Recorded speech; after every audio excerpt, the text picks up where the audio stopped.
našom Rimavsko-Sobotskom máji. Približne, hádajte koľko metrov. Dajte tip. Nemusíte hádať, ja vám prezradím. 350 metrov. Super, to si zaslúži veľký potles. A ešte Marianka spomínala, nie len jednotlivci, ale oslovili sme aj všetky materské.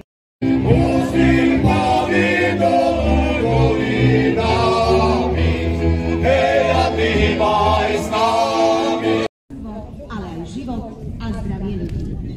Pradávne zvyky ozdobovať domy a hospodárske budovy zelenými vetvičkami sa neskôr pretavili na najvýraznejší symbol lásky, postavením mája zaľúbeným mládencom svojmu dievčaťu pred jeho domom. V symbolike však aj celému spoločenstvu, najvýznamnejších miestach, dedín a miest. A tak sa magický strom, tzv.